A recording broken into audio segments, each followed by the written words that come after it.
It's the Above It All show. 1793. Today's date, March 6th, 2023. The time, 10:07 a.m. Eastern Time Zone. I'm not sure if we're in daylight time or standard time. I never know which one is which, but we are in the Eastern Time Zone in March 6th, so you do the math. Today's day, Monday, unless I have made a mistake in my accounting for recent history. I believe it is Monday. I'm here today to engage in what I like to call a little bit of a program, a little bit of a show, if you will. I do a show semi-daily on a website known as youtube.com. YouTube.com is a website that I kind of have a love-hate relationship with. And yet, I do a show here at least 5 days a week. Or, sometimes 0 days a week if things don't go well. I've got a show planned for today. We're going to be talking about things. We're going to be talking about stuff. We're going to be expanding your mind today, all in the span of 1 hour, or maybe an hour and a half. Sometimes I have a problem with run-on sentences. But I've got a program ready for you all. My expectation for my viewers, of which there are many, but the primary expectation is that you watch my show knowing that anything and everything and all the things could possibly happen. I want people to click on this program and not know what the fuck they're going to get. I want people to watch this show and think to themselves, what the fuck is going on here? Because to me, I don't want someone to watch this show and become a zombie. I don't want someone to make this program just part of their routine, day to day. All they do is consume.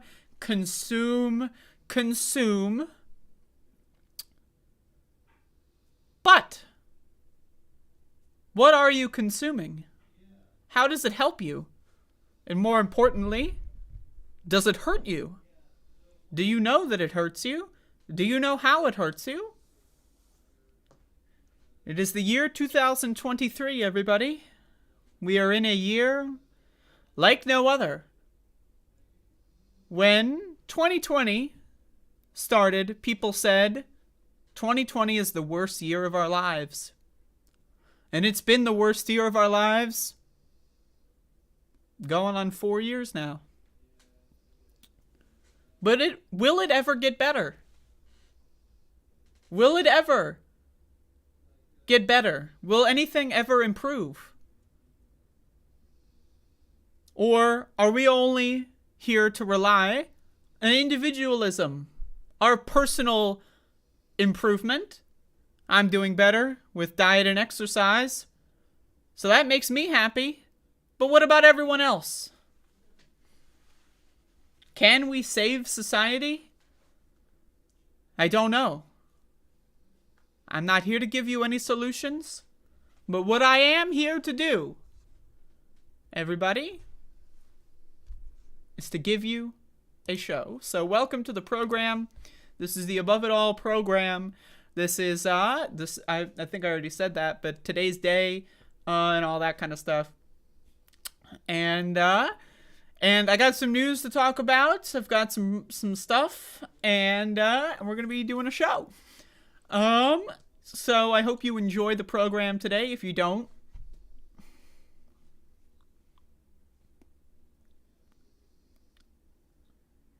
whatever.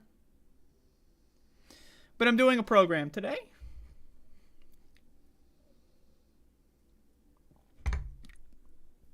Brooke H, member for 6 months. I always wonder where to set my volume on the show. That's a good thing. It keeps you focused. It keeps you active. It keeps you present. You know, you ever listen to a podcast and you realize, oh shit, the podcast is already over. It's been 2 hours.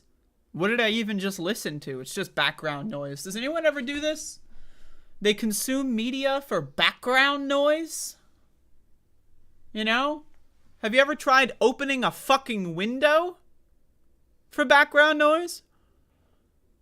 Have you ever tried that? Listening to the fucking birds chirping? But it is 10:13 in the morning today. What are you people doing with your lives? Do you have somewhere you need to be? Do you watch my show while you're at work or at school? I mean, if you're at school, I hope you're watching my show, because it's a shit show over there. I mean, at work too, honestly. You're getting paid to watch my show. Pass some of the savings on to me, you know what I'm saying? But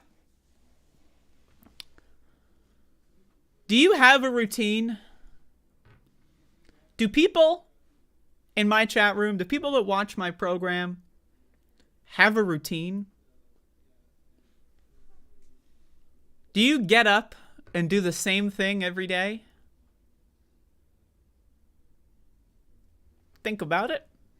Now, all kinds of routines, there's benefits and there's deficits to certain kinds of routines, You see people that go to work every day for 40 years, they retire, and all of a sudden, they don't know what to do.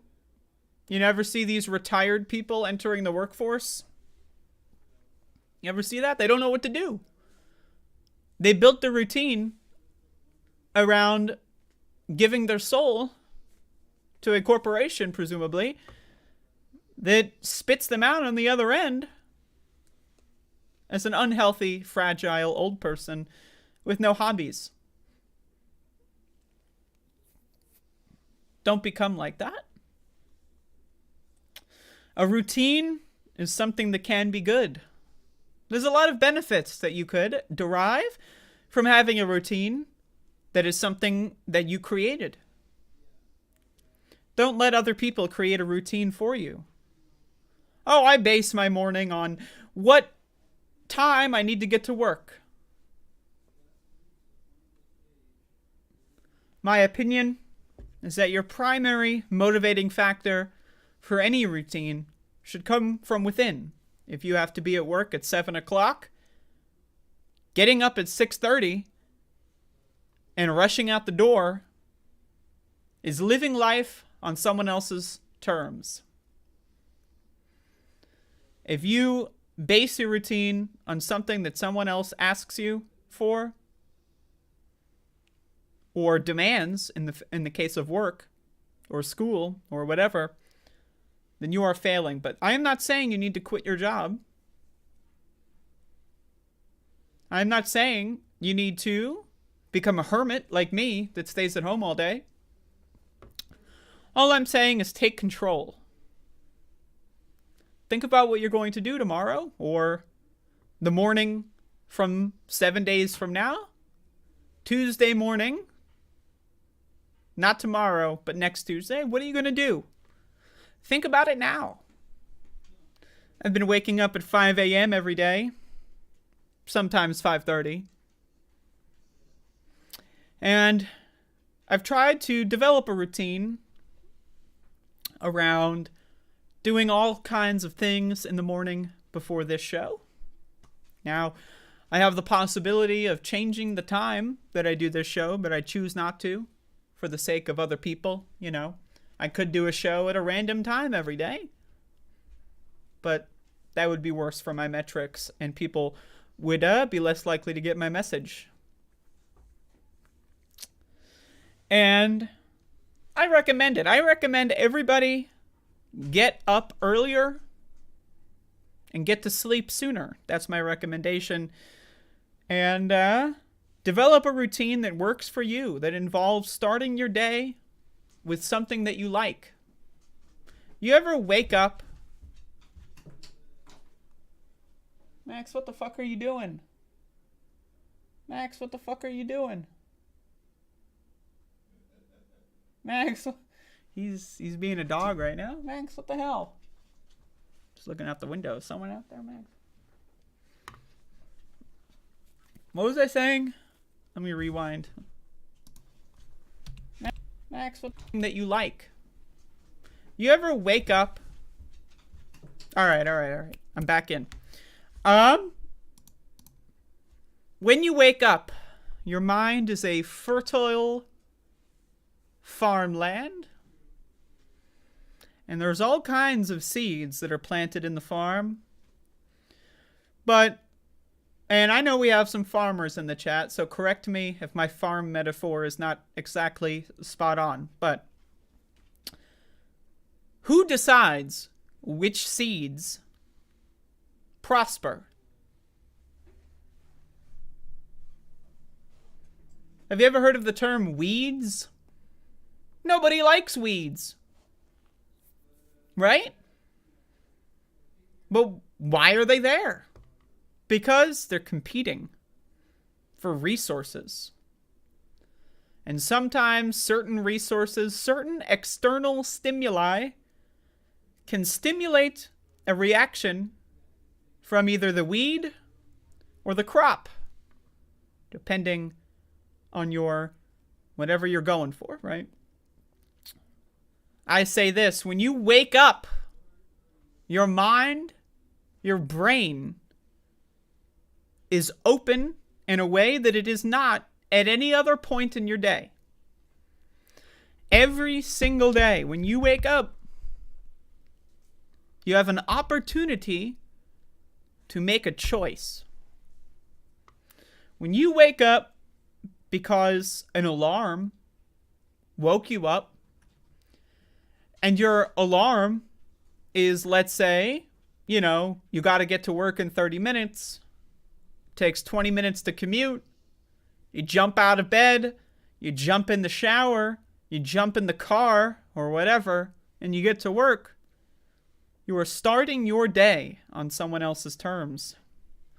You are starting your day by letting the weeds grow and by letting your own crops wither away. So I recommend everybody wake up earlier. Start every single day that you live on this planet with something that you like. Do you like watching a certain television show? Most people love watching Netflix at night as they wind down. I say this, watch Netflix in the morning as you wind up. Watch a show that you really like. Or maybe you're a creative person. Maybe you like art. Maybe you like to draw. Maybe you like to make music. Whatever it is, I recommend whatever it is that you enjoy, whatever it is that you derive value from, whatever it is that makes you happy, I recommend doing in the morning. Because it starts you off on a different foot. It starts you off in a state of positivity. It starts you off doing pretty well. Do you have a family at home? Do you live with a family? I don't know. I don't. But hey, maybe you got a spouse. Maybe you got some kids running around. Who the fuck knows? I don't know who's watching my show. It might apply to you. So let me talk to these people for a little moment. Have you ever seen the trope, maybe when you were growing up? Your parent comes home from work. They're tired. They don't want to deal with you. You ever been the unwanted child? I have a lot of experience being an unwanted child. My parent or parents come home from work. They go immediately into their room. And they sleep. They ignore me. So sad, so sad. But this isn't about my unfortunate childhood. This is about the idea that when you spend time with your family, whoever this family is, think about the time of day that you spend with these people. I personally would rather spend time with my family in the morning, go to school, go to work, in a good mindset. Think about it. When people go to work, unless they like their job, which is very rare, when people go to work, they're giving the best parts of them to a corporation that doesn't give a fuck about them. When they get home, they're drained, and they give the worst parts of them to the people that they purport to love and cherish. Think about that for a moment. What if we arranged our society where instead of having a family dinner, where everyone is grumpy and angry, or disappointed, or distracted, whatever it is, what if we all started our days with a family breakfast? And we all talked about, what do you want to do today? Instead of talking about what fucked up shit did you have to deal with today? I recommend everybody, for my daily or semi-daily words of wisdom, I recommend everybody wake up an hour earlier than you do now. Go to sleep an hour earlier than you do now. Just try it out. Give it a shot. That's my recommendation. So I wanted to start the show with some, something that's not news. So there you go. I'm seeing we got a dead dog in the chat. I'm very, very sorry to hear that. I sometimes have dreams about Max the dog dying, and then I wake up in a cold sweat, and it's the worst thing in the world. So I am sorry about that. Do I have siblings? I have half-sibling, but no sibling that I grew up with in any real way. But,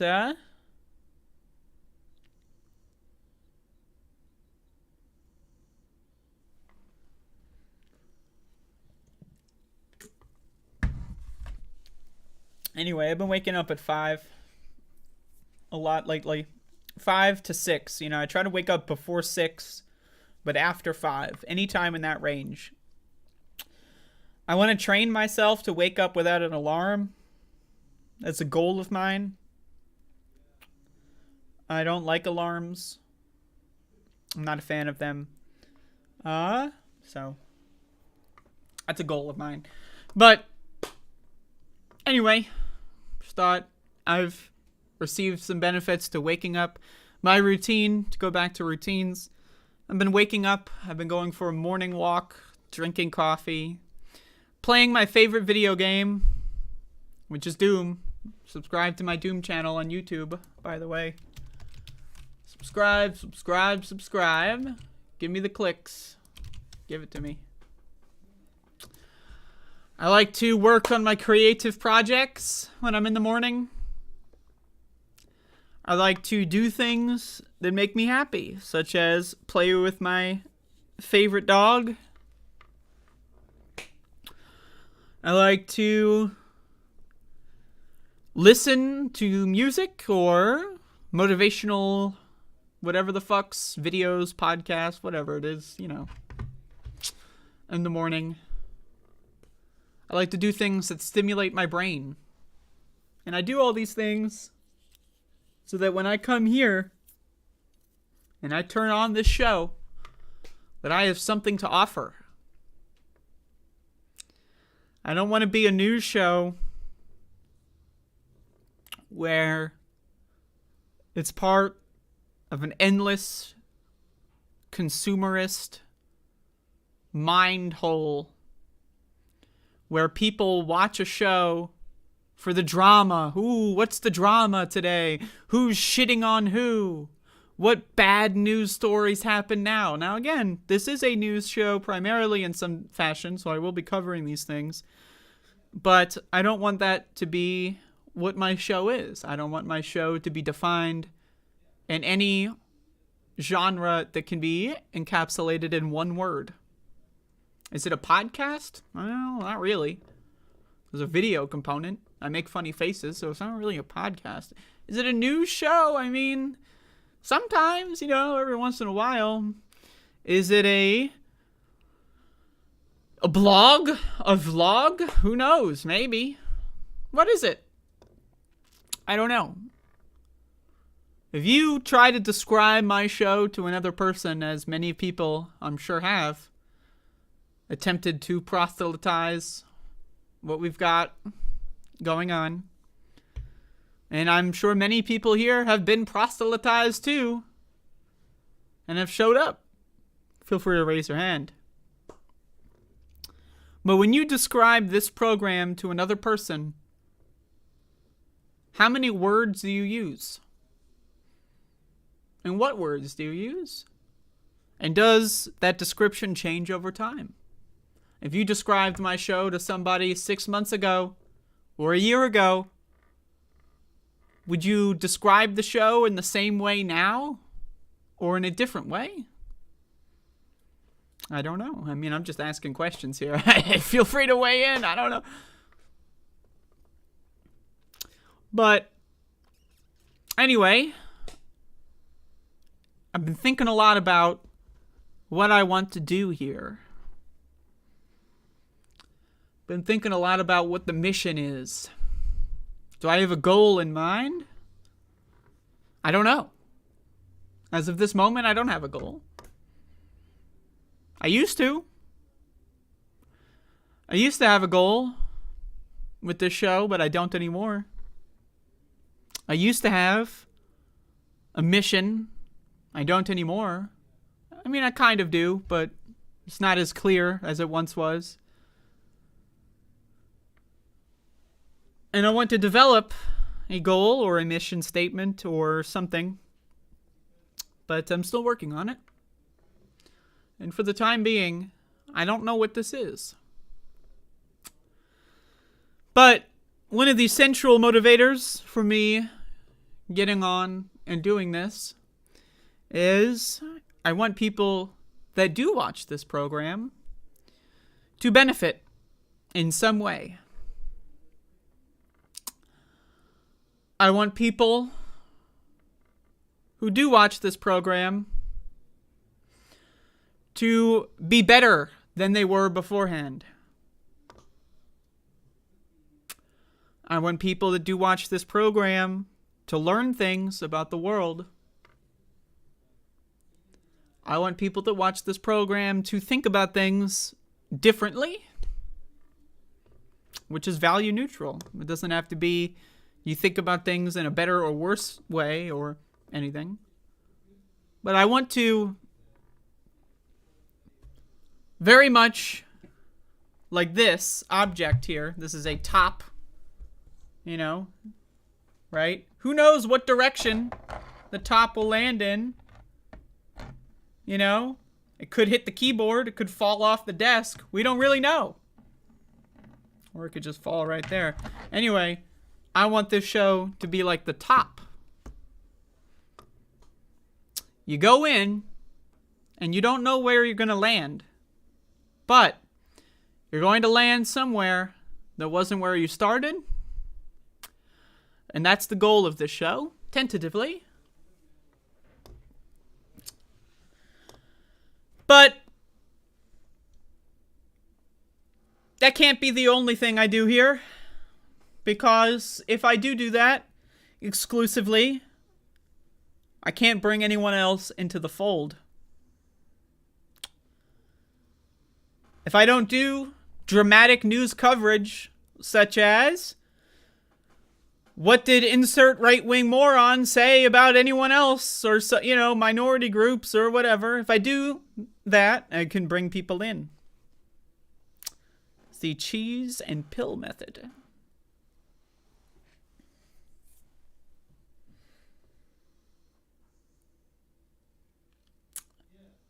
And so, yeah, this is a news show. I will, of course, always have something to say about the resident dumb fucks that run our country. I have a lot to say about all kinds of people. But I don't want to fall into a pattern where I'm only talking about the news and it's only drama, or it's only, oh, look, something bad happened. Because that's not good for anybody. I've watched a lot of political programs over my lifetime. And to be honest with you, I have almost reduced my consumption of political podcasts, streams, videos. I've reduced my consumption over the last couple of weeks to 0. I haven't watched a political video on YouTube or elsewhere in many weeks. I haven't watched any podcasts or live streams about politics in many weeks.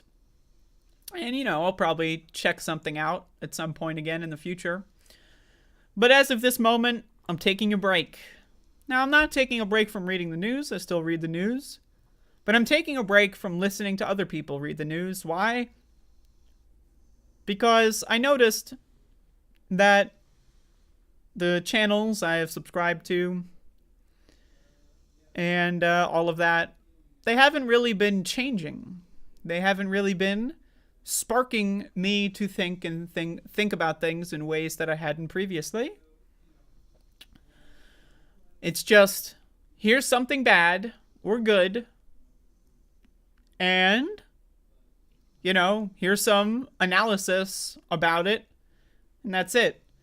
A lot of the times, news, when you really think about it, news is the same thing over and over again. If you read an article about any news story, half the article is going to be about other similar news stories. Look at an article about a weather event. Let's say you have a hailstorm in your area. Golf ball sized hail. You read an article about it, 80% of the article is just copy and pasted from every other time they had a hailstorm. In 1989, there was a similar hailstorm, and then they just copy and paste.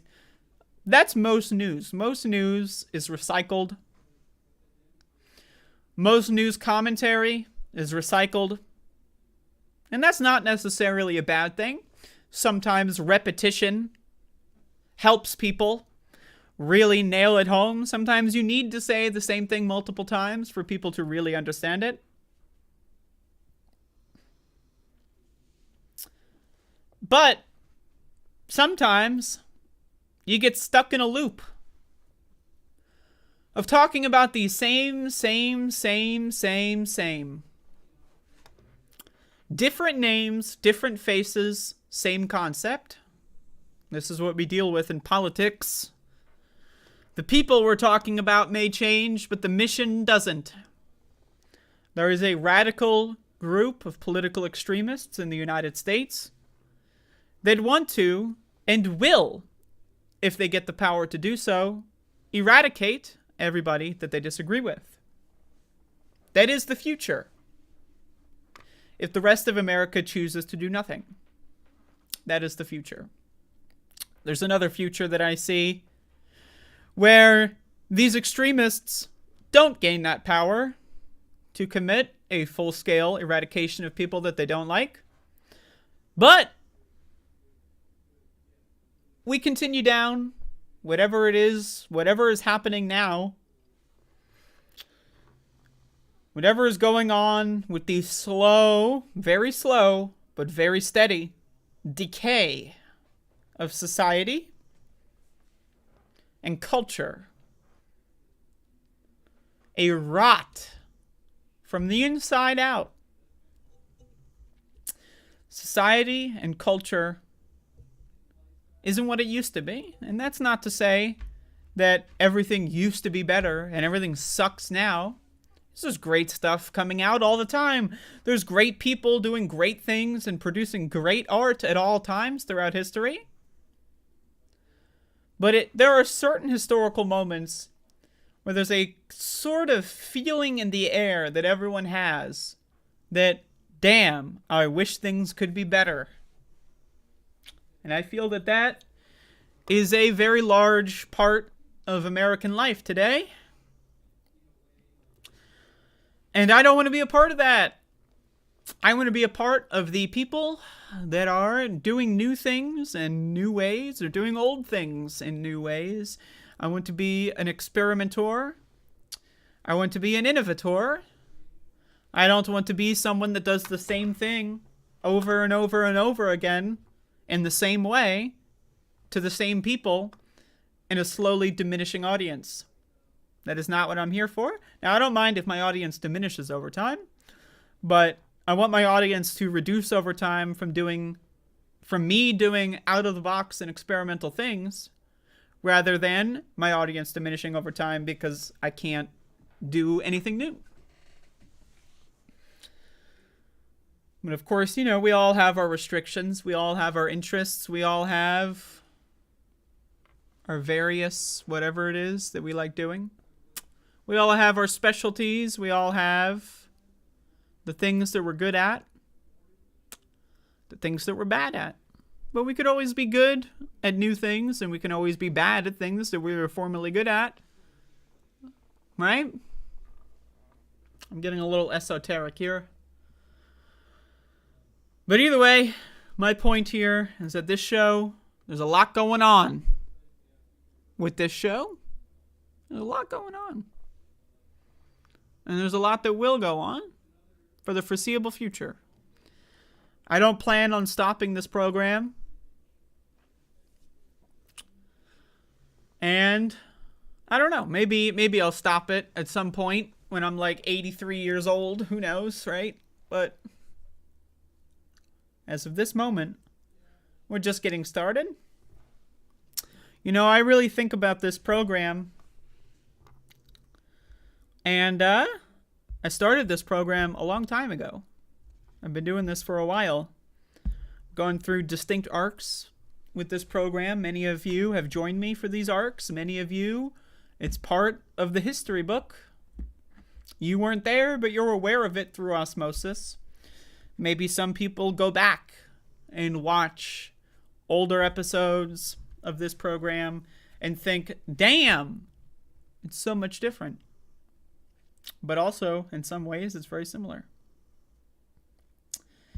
And, needless to say, I'm going to be putting a lot more effort into expanding and changing things in ways that I see fit. I don't want to just be another one of those people that just blogs about the same shit. I'm subscribed to political people. I have a lot of YouTube subscriptions of people that do politics.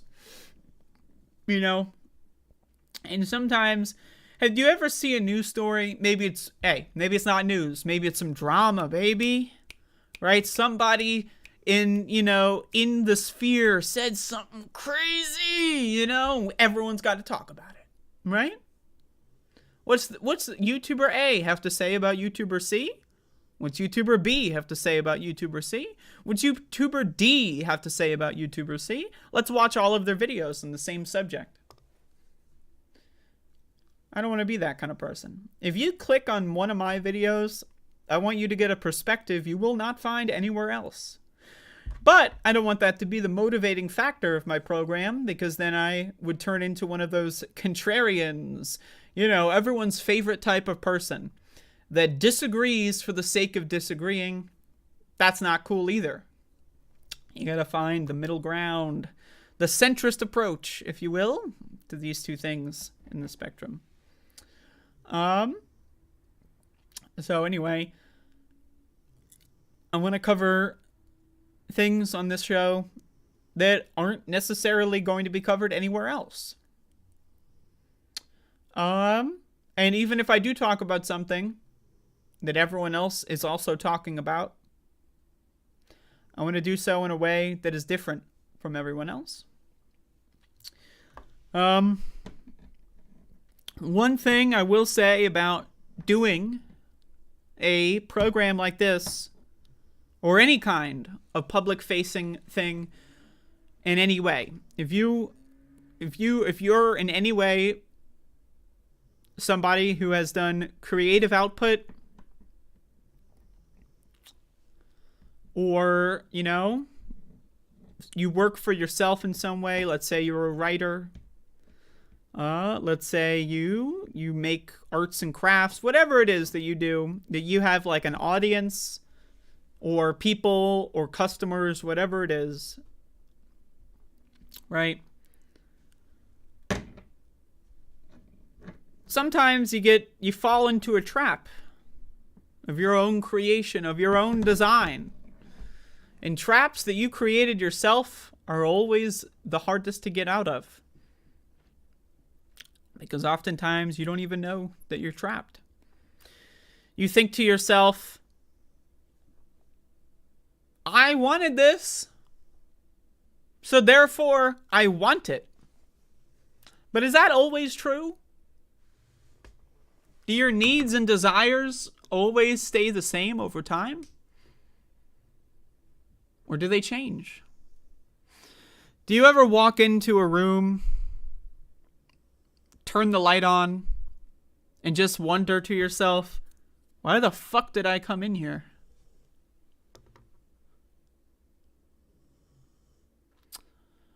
I feel that sensation often when I do this program, when I do a Twitch stream, whatever. Sometimes I'm in the middle of a show and I'm just thinking to myself,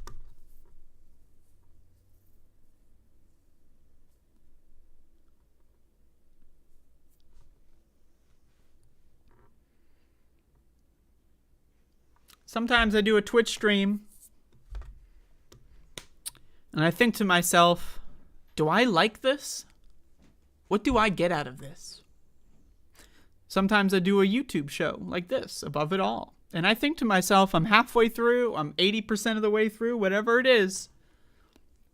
And I'm thinking to myself, why am I here? What am I doing?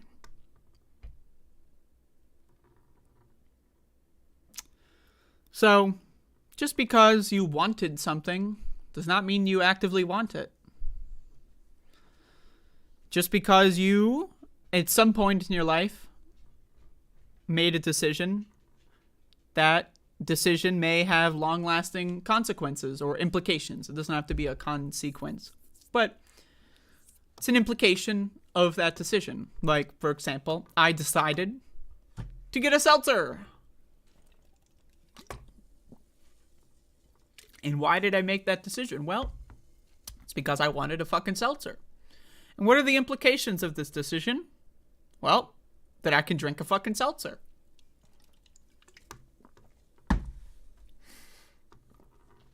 But apply that same reasoning to every aspect of your life. I recommend an activity for everyone else. Homework, if you will, but it's optional. This isn't 30% of your final grade. It's 0%, and there is no grade. Optional assignment. Get yourself a notebook. Like one of these. Maybe use your phone. I don't know. People have their phone apps where they take notes or whatever. But I like a good old-fashioned pen and paper. Right? Get yourself a notebook. And bring it. Maybe it's a smaller one, fits in your pocket. And bring it with you as you do your day. And write down everything you do. Just do it once. One day. It's a typical day. Don't do anything atypical. I mean, you can if you want. But like, the whole point of the exercise is don't do anything atypical. Do a normal day. Just be more present. Write down everything you do. Write down what you eat. Write down who you're talking to. Write down what videos you watched. Let's say you have an hour of YouTube time or whatever you dedicate. Write down the title of every video that you watched that day. Let's say you are cooking dinner. Write down all the ingredients. Let's say you're getting fast food. Write down what you ordered. Let's say you get a phone call from somebody. Write it down. Just do that for one day. And then the next morning, I want you to read everything in that book from start to finish. What did you do yesterday? And then I want you to put that book in a safe place. And on your calendar app, whatever it is, I want you to set a date, 1 month. 1 month. Set a reminder for a month. In 1 month, I want you to do the same exercise. Take your book with you or whatever throughout your whole day. Write down everything. And then what I want you to do is compare. Does your life change? If so, when? How did these changes occur? And on what time scale? Can you make large alterations to your life over the course of a month? Or 2 months? Or 2 weeks? I don't know. I don't know what your life is like. Maybe you got more free time. I got a lot of free time. So I'm able to make large alterations to my life relatively quickly. Because I have a lot of free time. I've been blessed in this regard. You know, one thing I think about a lot is dementia. What is dementia? Have you ever had someone in your family with dementia? I have. I've spoken to a family member and gotten the classic, "Who are you?" Crazy shit. But what is dementia? What causes dementia? Well, I read a research paper a while back, months ago. I don't know, it might have been years ago. I don't really know. But I did read a research paper at one point that postulated that dementia, one of the largest causes of dementia, is calcification of routines. Let's say you live in the same house for 40, 50 years. You live in the same house. Is it crazy that someone could not know when or where they are, or, especially when, if they live in the same place, doing the same things? Think about it. A lot of people, they move around a lot. They change their environments often. This has been linked to combating dementia. Adding variety of experience to your life, or even just rearranging your house. Move the couch to the other wall. You got photos, you got paintings hanging on your walls. Take them all down and put them up in a completely different fashion. Don't let your environment become calcified. I like to add new things to my environment over time. Sometimes I'm bad on it. I haven't really altered my environment in a couple months now. I made some big alterations a couple months ago, and, you can see the shelf behind me. I haven't worked on that in a while, but hey, whatever. But try to keep your mind sharp. Anyway, I just wanted to do a little bit of ranting and raving. I wanted to do a little bit of a motivational speech. I don't know. Is it helpful? Maybe. Possibly. I don't fucking know. I'm not watching the show. I don't know. Maybe I sound like a total fucking freak. I have no idea. But, some ideas. Things I think about. This is what I think about. This is my show. I think it's only fair if I'm allowed to say what I'm thinking on my show. So here we go. I don't know. Whatever. If anyone is feeling generous. Yeah? Anybody? Any donors want to put their cash money in? Feel free, or don't. I don't care. Papa Legba, dementia is a physical disease, not a psychological one. Papa Legba, we are on a different plane of existence, you and I. And The water is very warm where I'm at, and I hope you jump in soon. That's all I'll say on that subject. All right.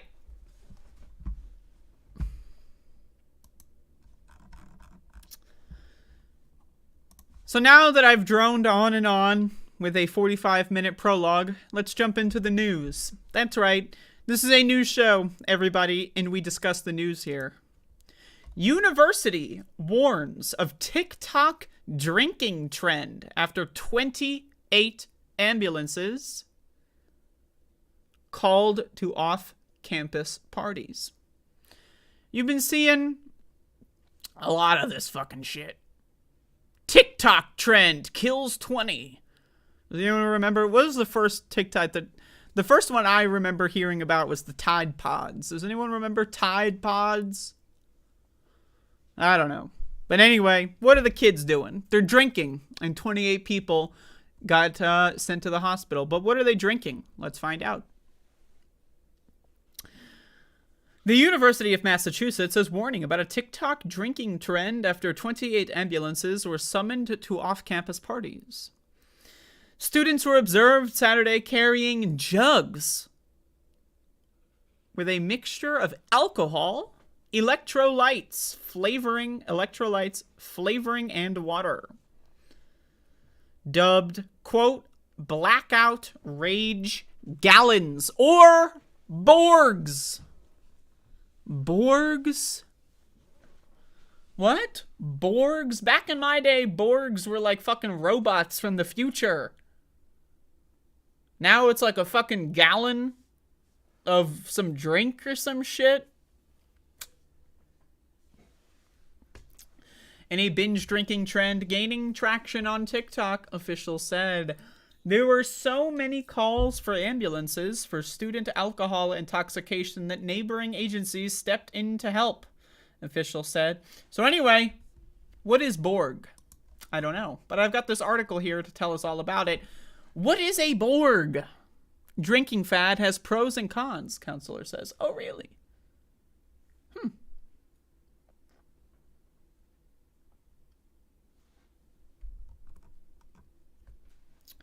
If you've been browsing TikTok, this one is dated a week earlier. If you've been browsing TikTok over the past few weeks, you've likely come across videos of young adults drinking large homemade cocktails from their own individual plastic water jugs. These drinks, called Borgs, are usually made by mixing about a half gallon of water with liquor. A fifth of vodka seems to be the most popular choice, and some sort of vitamin supplement or flavoring. Partygoers usually mix and bring their own Borgs to tailgates, backyard parties, and other such places where openly drinking alcohol out of a jug appears to be at least somewhat tolerated. Most importantly, you have to name it, one TikTok user said in an instructional video while writing the words Le Borg James on her jug. And so, basically, Gen Z just drinks this. Now, I love alcohol. Well, maybe I'll say I loved alcohol. I'm not as big on it as I used to be. I've drank a lot of really dumb drinks. I've consumed a lot of really dumb things. So, I'm not, here to tell you, don't fuck around.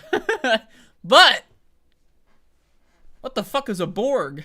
What the fuck is that? Let's keep reading. The concept of a Borg, which stands for Blackout Rage Gallon, isn't exactly new. Videos of students showing off their Borgs have been circulating on social media since well before 2022 holiday season. But the idea has gained more widespread attention as of late amid concerns over the tipsy trend. One of the more major concerns is whether the fad is leading to an increase in binge drinking. And it can, according to Amelia McCune, a licensed professional. Blah, blah, blah. Quote, I think there are pros and cons to using Borgs, said McCown, who works for students suffering from depression, anxiety, and substance abuse. I think the difference maker is how an individual would make their particular Borg. So far we have no information. We are told it could be good, it could be bad, it depends on what you're drinking. Oh, really? Wow. Okay. So if I'm drinking something bad, then it's bad. And if I'm drinking something good, then it's good. Well, thank you for the information, doctor. I appreciate that. As McCoon noted, there's no standard recipe for a Borg, meaning it could potentially be made with as much liquor as a gallon-size jug can hold. Most online tutorials, however, call for around 750 milliliters or around 17 shots worth to be added to a half gallon of water. Now, I believe that if you're drinking 17 shots worth of anything, that is going to fuck you up. Right? Like, are people filling their Borgs and drinking the whole thing in one night? Now, I've said this before, and of course, whatever trigger warning I need, whatever. I've tried to kill myself before. Hey, I'm not proud of it, but I survived. And one time when I've tried to kill myself, I consumed 750 milliliters or around 17 shots worth of alcohol in about an hour. And needless to say, it was not fun.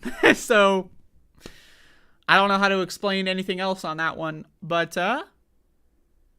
like, do kids understand that when you drink a lot of alcohol, there is a point where it becomes unfun?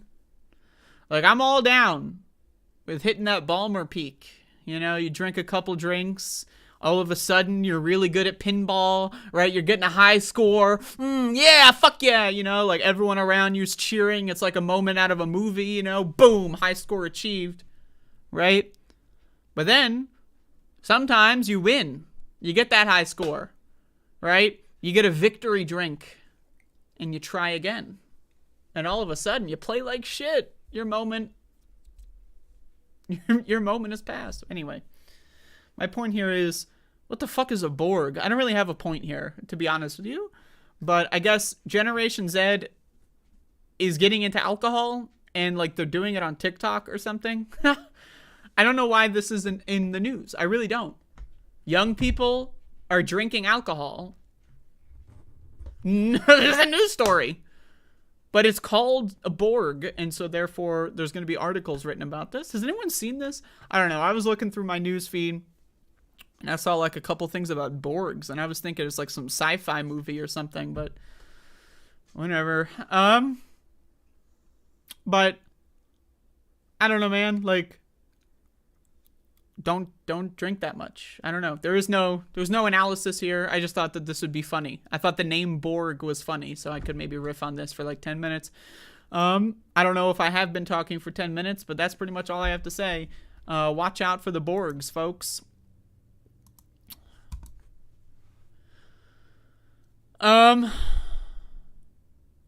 Legba. I don't know why you're being so rude to me, but this is not a mutually exclusive conversation. I don't know if you knew this, but your brain is an organ. It has mass, it has volume, it is made of molecules, it is made of atoms, it is a physical organ. I have a question for you, Papa Legba. Are you saying that stress has no effect on your body? Stress is psychological. Let's say every day you go to work and your work is very stressful. You have a boss that picks on you. Hey, your work is easy though. You know, you're good at your job. You can work quickly. But let's say a coworker and you just don't get along and it's awkward and you're just spending the whole day in this kind of stressful mindset. We know, if you read scientific papers, that stress is one of the largest contributors to heart disease, cardiac arrest, and so on and so forth. So I ask you this question. I don't know why you think they're mutually exclusive. Of course, how you live your life psychologically can dictate certain things of your body. I mean, that's just pretty obvious as far as I'm concerned. So, unless you want to provide to me specific keywords to look up some research papers, I'm going to maintain my belief that the brain is an organ, and when the brain is suffering, so does the rest of the body.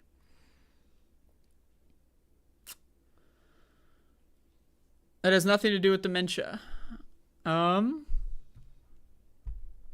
don't know what that is. I said 3 or 4 different things. So I'm not quite sure what that is referring to. Or I don't know how that, whatever that is, has nothing to do with dementia. Because your point initially was that psychology and physiology are completely different, or, that your mind and how you perceive the world is 180 degrees completely separated from how your body is functioning. I provided an example that proves that is not true. Now, we can debate the efficacy of that example, and we can go into the nitty-gritty on that specific example, stress and heart attacks. But that is a direct...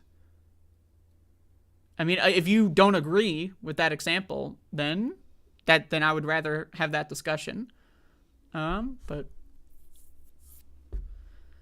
I have read multiple research papers on dementia, on ways to combat dementia. To say that it is purely a physical disease and that there's nothing you can do to prevent it, I think is wrong. I think that is just completely incorrect. Dementia is more common in Western countries than it is in many other countries. There's a reason for that, I think. But I also ask this question. How do you think the brain gets damaged?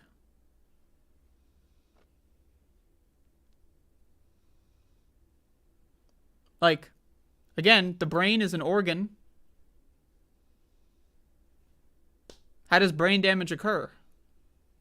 Now, am I saying that it is purely psychological what leads to dementia? No, I'm not saying that.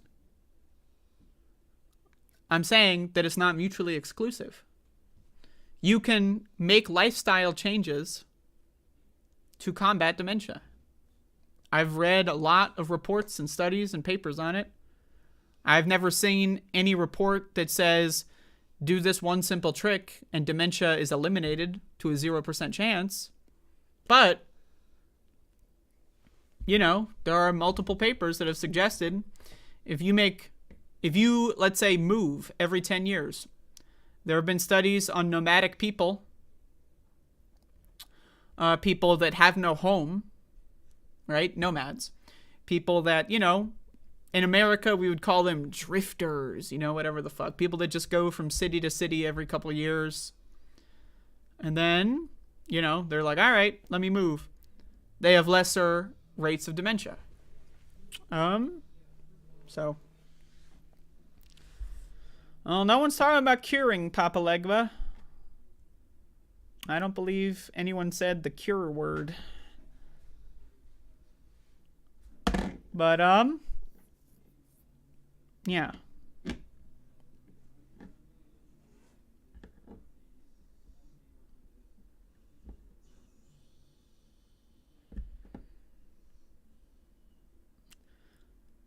See, Papa Legba, physical brain damage has a physical cause by definition. But that's not what we're talking about. You are saying, your claim that I am refuting is that your psychological state of mind has no bearing whatsoever on how your brain's physicality appears. That is what your claim is, how I'm reading it. If I'm misunderstanding your claim, let me know. But that's how I am interpreting what you're saying. I am saying that is not correct. I disagree with that.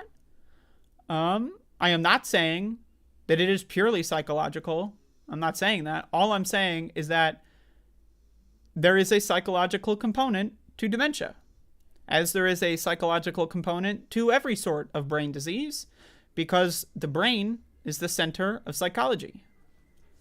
That's all I'm saying. I'm not trying to make any grand analysis here, so.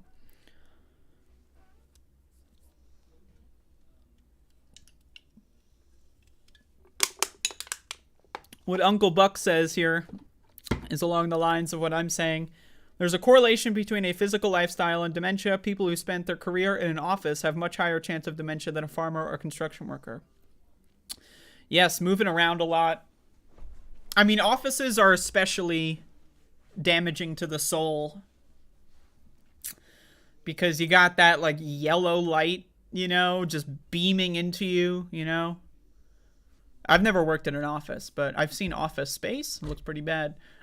But yeah.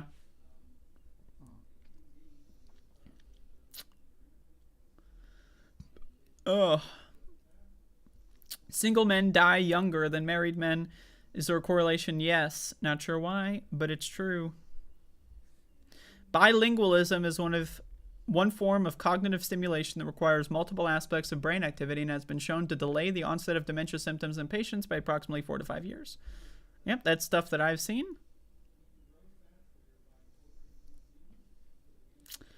The symptoms of dementia are nearly identical to metal poisoning. It is interesting that the current epidemic of dementia in the UK is amongst people who grew up in heavily industrialized areas. Yeah, I mean, consuming metal, it's not good for anybody. Like, that's true. But, you know, I think we're kind of talking past each other here on this one. But yes, I don't disagree with that at all. All right, let's move on.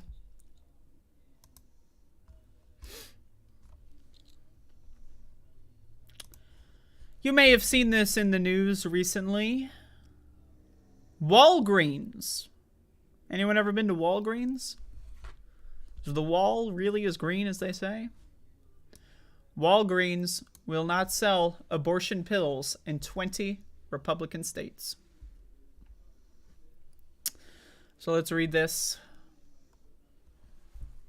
After receiving a warning letter from Republican attorneys general in 20 states, Walgreens said it does not plan to distribute abortion pills in those states, even in the ones where abortion is still legal. The letter warned the company it could face legal consequences if it sold the abortion medicine in their states. The company responded to each attorney general, telling them it wouldn't sell abortion pills by mail or in stores in those states. Quote, "This is a very complex and in flux area of the law, and we are taking that into account as we seek certification to dispense mifepristone." Fraser Engerman, Walgreens senior, told NBC News, "We are not dispensing mifepristone at this time. We intend to become a certified pharmacy under the program. However, we will only dispense in those jurisdictions where it is legal to do so if we are certified."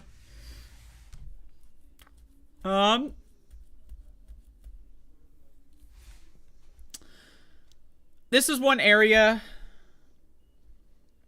of politics that I think needs to be discussed more, and maybe it is being discussed in other areas, but is that corporations, right? A lot of the time you see corporations do stuff like, you know, everyone loves the classic, like look at what happened recently with Hershey, right? Hershey is like, oh, it's Women's Month or whatever the fuck, and they're Hershey, haha, right? You know, that's the easy stuff. But I need people to understand that corporations are never your friend under any circumstance. Under any circumstance whatsoever, corporations are never your friend. Corporations at all times are engaging in psychological warfare with you and everyone around you, as well as themselves and their own employees. When corporations are asked to do something, they will do it when it comes to the powerful. When the powerful ask a corporation to get in line, they will. So, this subject is, I've been saying on my show to stockpile whatever kinds of medication that you feel like you need to stockpile.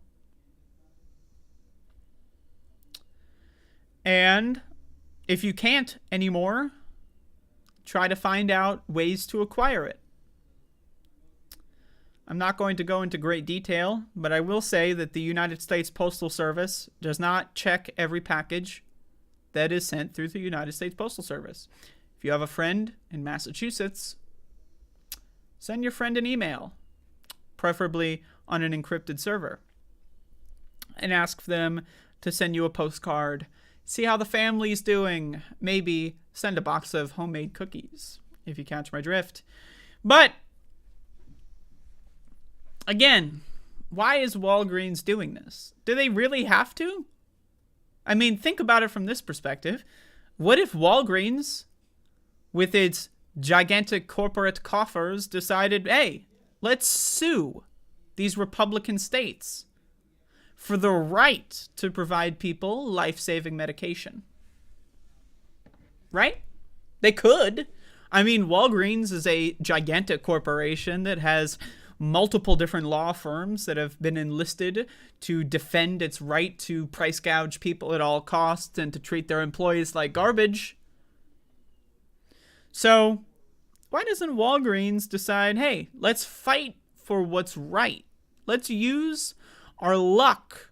We got lucked into having a gigantic corporation that has an unlimited amount of legal fund to be able to be used on pretty much whatever. Why not use that to do something good for once? But of course, that's not what they're here for. Corporations are not here to do anything good. Pharmacies in this country, you'd think a pharmacy is about providing life-saving medication to people. You'd think people become pharmacists. Why? Because they want to help people get the healthcare that they need as quickly and efficiently and as safely as they can, right? Wrong. Pharmacies don't actually give a fuck about you. They're here to make money. As with everything else, they're here to make money. So, I don't really have that much of a grand analysis here. But, yeah. We are living in a situation where, again, things are getting worse. People's interest in politics is waning. People care less about politics. And politics are taking advantage of that fact by making everyone's lives worse. You would think, right?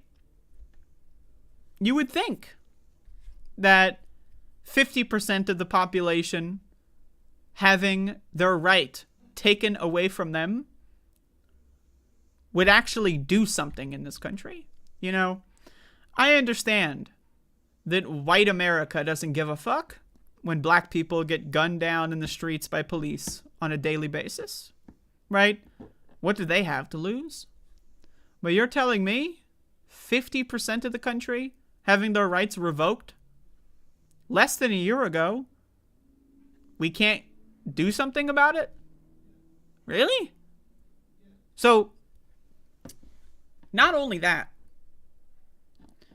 Roe v. Wade, Planned Parenthood v. Casey, overturned, and Republicans won the next election. Think about it. The largest setback in rights in this country in an extremely long period of time. We haven't had the Supreme Court reverse rights in this country. In my lifetime, I can't think of another example. It may be the first time it's ever happened. I'm not exactly sure about that. If someone wants to provide another example, I'd love to hear it. 50% of the country is affected. 50% of the country lost their rights overnight. And nothing happened. Republicans won the House. Isn't that crazy? Republicans stripped the rights of half the population and then won the House of Representatives. I want everyone to understand this, that things are getting worse. And you cannot rely on the government. You cannot rely on a corporation. You cannot rely on anybody. Anybody but yourself and your immediate family, the people that, and this family, by the way, does not have to be blood. I don't give a shit about your blood. I don't care at all. Family is the group of people that love and accept you for who and what you are and will have your back no matter what. Unless, they find out you're a serial killer or something, then maybe they won't have your back. But that's all you can rely on. Your community, yourself, the people around you, your family, whatever. Because we're fucked. When we live in a country, I was talking about this yesterday. When we live in a country where 90+% of people in the United States of America, when it comes to politics, not only are they uneducated, but they have a negative education. If the only thing you know about politics is what you were taught in school, you know less than somebody who immigrated to this country and doesn't know anything about the country's political history. Let's say an immigrant comes to this country. Maybe they're not an immigrant, they're just a tourist, right? And they come to the country, they don't know anything about America, right? Maybe they know a couple things just from TV, but they know nothing about America. They are more informed than the average American because the American school system teaches you disinformation.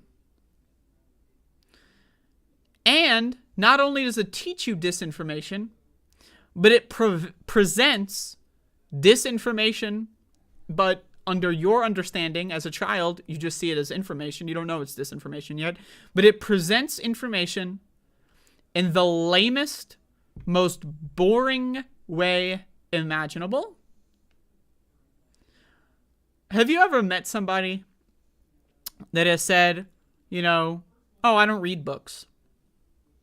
Do you know someone who maybe they graduated college, maybe they only graduated high school, maybe they never graduated anything? Hey, I never graduated high school or college too, so.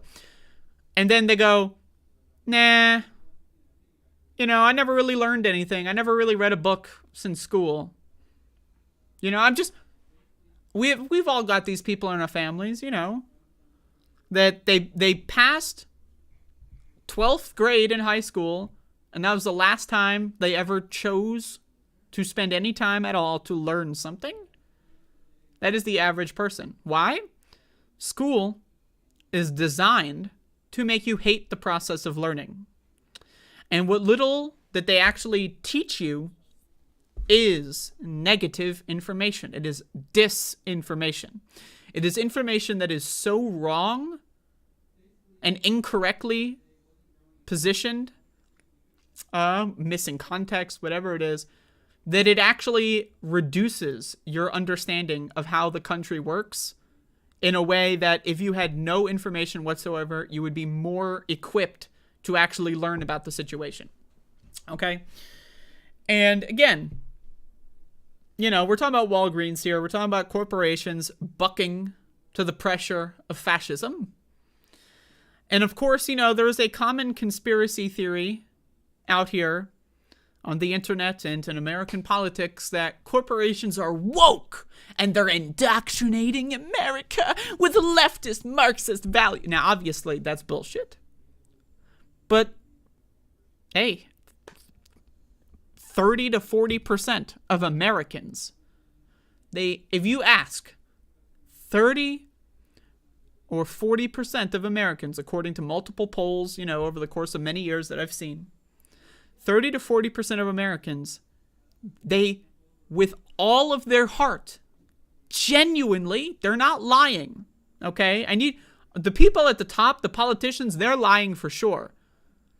But we're talking about the voters. 30 to 40% of Americans genuinely believe that corporations, or just that corporate America as like an entity of some kind, is woke and like left wing. They actually believe that like Hershey is left wing. They actually believe that Mars Wrigley is left wing. They actually believe this. And I know it sounds ludicrous, but they actually believe it. They actually, I swear, if you ask them if they took a lie detector test, I know that those are not really accurate, but imagine if we had an accurate lie detector test and they took that lie detector test. They are not lying. They genuinely believe this stuff. That's a solid third of the country. And, you know, it could be more than a third, but let's just pin it at 33.333%. A third of the country is so fucking stupid that they are walking in the opposite direction of learning? How is that possible? Well, we have an education system that thrives on making people susceptible to conspiracy and disinformation. Hell, let's have some fun here. Did you go to school and learn about the JFK assassination?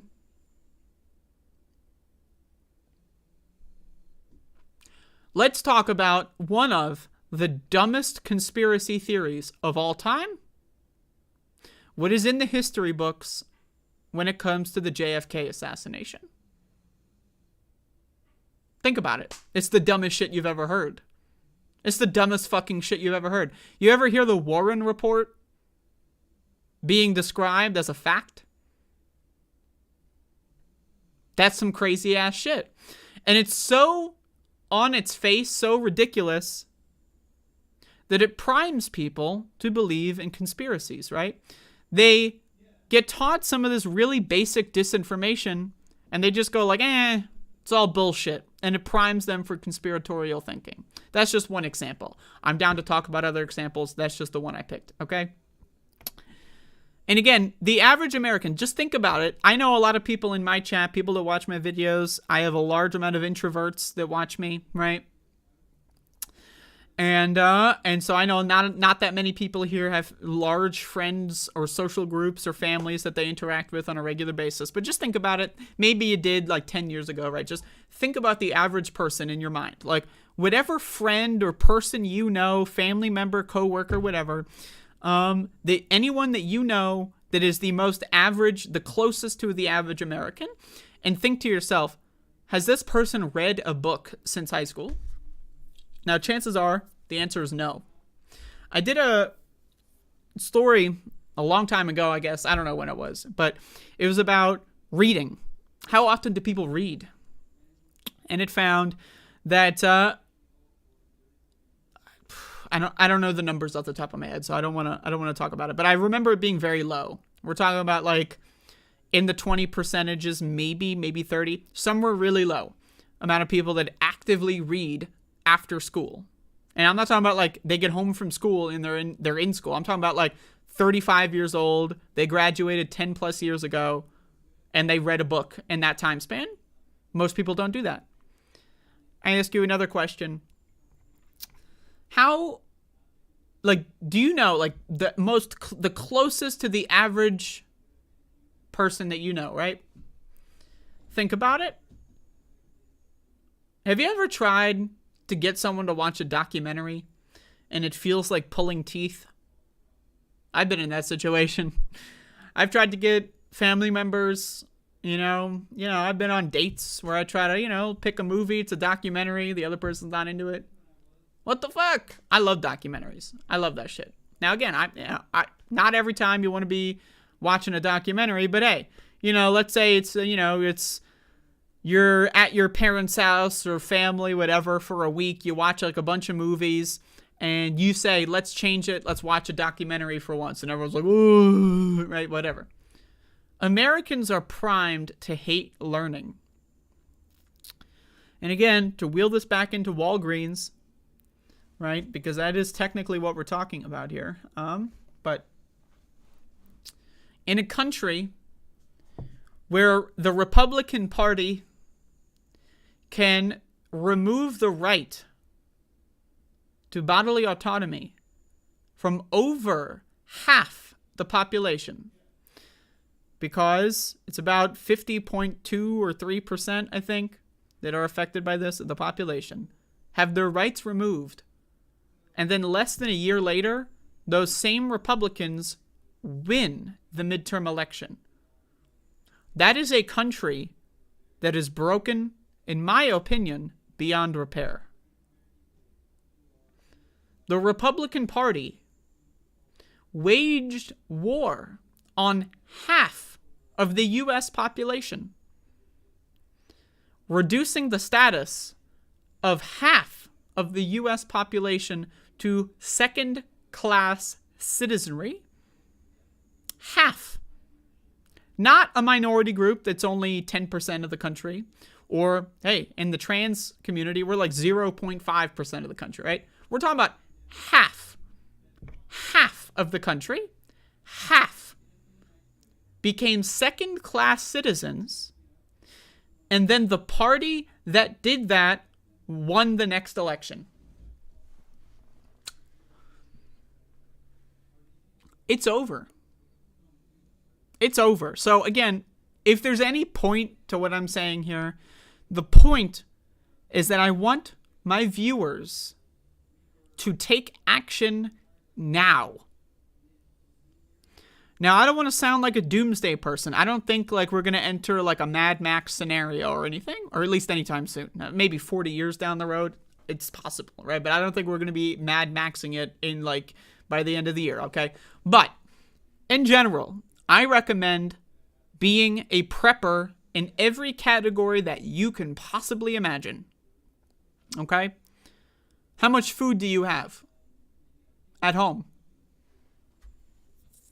Let's say, for whatever reason, you can't buy groceries. Whatever it is, your car breaks down, whatever happens in your life. How long could you last? I'm just curious. My opinion, do whatever you can to stockpile food, necessary resources. That's my opinion. And again, abortion pills would fall under that. If you are a transgender person and you are on hormone therapy and you live in one of these Republican states, don't wait. I mean, you know, if you have to wait, if for whatever reason money is an issue, right? But try your best. I'm serious. Try your best. Look into getting supplemental hormones in whatever way you can. Look it up. There's extremely safe methods to do so. Do research. Do intense research. We're talking about you want to dedicate hours daily to researching this. Consider titrating. Or maybe doing 80% of your recommended dose or whatever for a couple of months just so you have a stockpile. There's all kinds of things that you should consider doing. If you are a person that is likely to be affected by this kind of stuff at any point in the near future, right?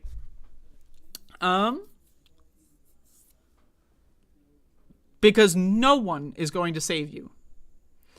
A presidential candidate is not going to save you. A senator or a senatorial candidate is not going to save you. A movement leader or a union organizer is not going to save you. Now, again, these people can help out. Totally. But they're not going to save you. There are certain people in this country that are under attack. And either you sit around and wait for the Gestapo to knock your door down and drag you to wherever it is they're going to drag you, or you create contingency plans. That's just my opinion. I don't want to be a doomer. I don't want to be a doomsday prepper here. All I want to say is that it's getting worse. There is not a single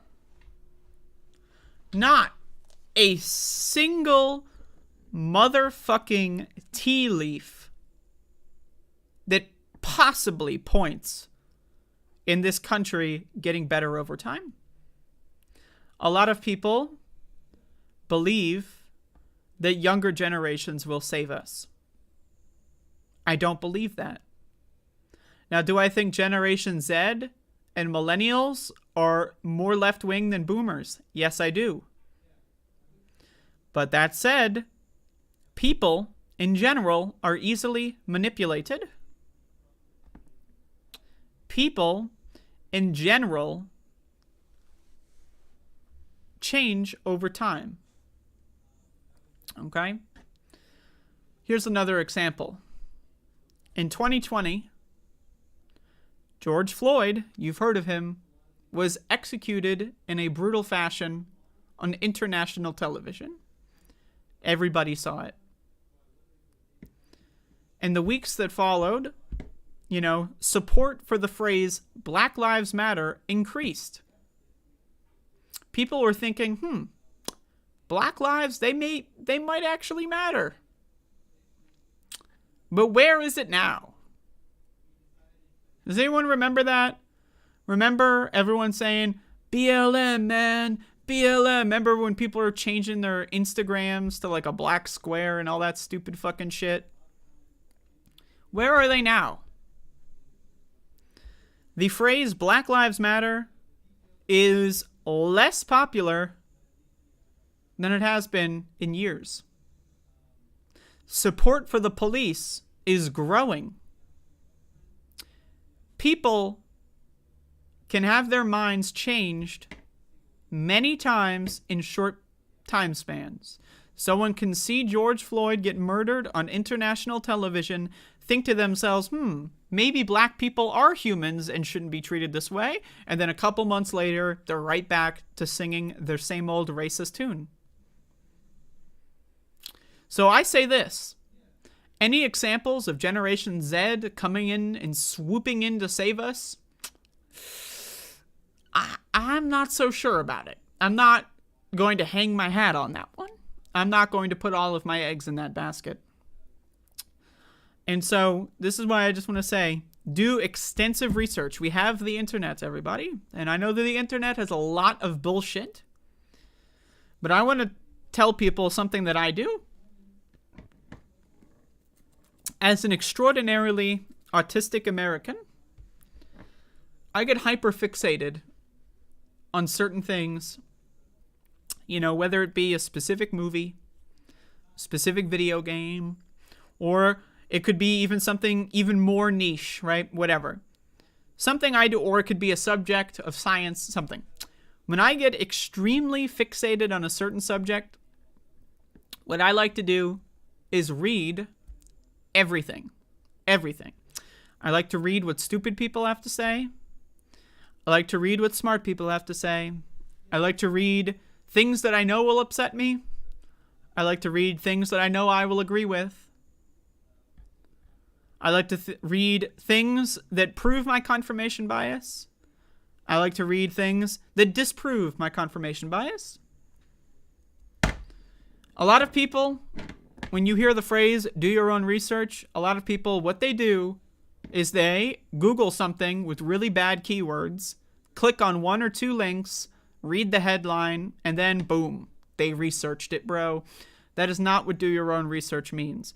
So anything I say, anything anybody else says, anything you hear anybody say, you should always do your own research on everything you hear. Never, ever take anything at face value. Now, again, you can take something at face value in the sense of like, okay, this person is claiming this for the sake of this argument, right? But like, don't take any facts of life at face value. Don't take any medical information at face value. Get as many different resources and subjects and sources as you can on everything. So again, I personally believe that things are going to get a lot worse. We live in a country where 50% of the whole country, half of the country became second-class citizens, and nothing happened. The party that demoted half the country to second-class citizenry won the next election. And again, corporations, no matter how many times mainstream media wants to insist that all corporations are neo-Marxist institutions, they will not save you. They will not help you. There is no such thing as a good corporation. Now, there can be better corporations and worse corporations, but there is no such thing as a good corporation. And again, I don't want to say that we should all be completely individualistic, but what we need to do is we need to create communities where people can help each other in any way that's possible. And that's my thesis. That is my sinful thesis on the subject. Wow. Would you look at the time? It appears that I must be winding down now. Everybody. Hopefully you all enjoyed my program. Did you? I mean, I don't know. Did you enjoy the program? Does anyone?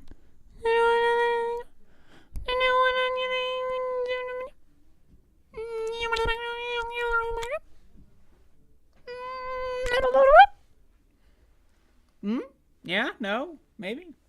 I don't know. Who cares? I already got that watch time, motherfucker. Yeah, I'm getting my ad revenue. In fact, I'm going to play an ad right now.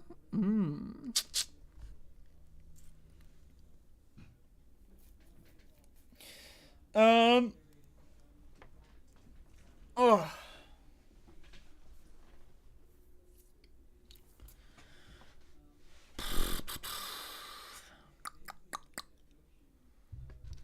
I don't know. Like I said, I'm just going to take this show one day at a time. Every day is going to be different in some way. I don't know. I don't really watch my Twitch stream, everybody, later. I will be streaming on Twitch later. As in, not right now, but at a future point in time. And, you know, I consider this to be my primary, project. Above it all, that is. But I have a secondary project. My secondary project is to do Doom speedruns because I like them and I'm good at it. Something I enjoy. It's my passion. It's my hobby. And you should drop by and support me in my passionate hobbies. That's all I'm saying. I don't care if you watch a 9-hour stream or whatever, but just stop by, say hello. You know, give me 10 minutes of your time. That's all I request. But anyway, that's it. That's all I got.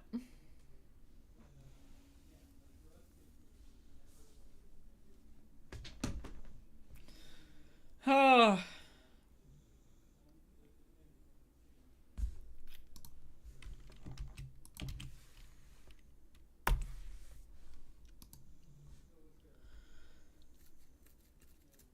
I would like to do Cooking with the Bitch again.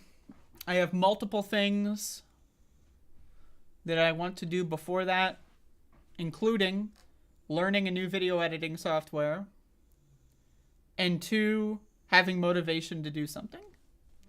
I'm going to be honest with everybody. Motivation is a big thing for me.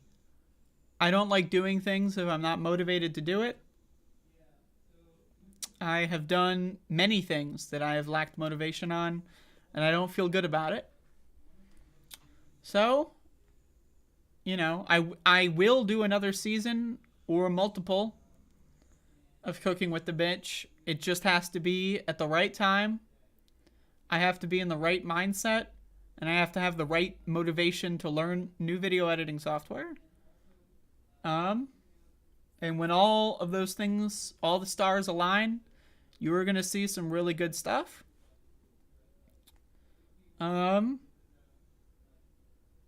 That's all I can say. You know, it'll be done when it's done.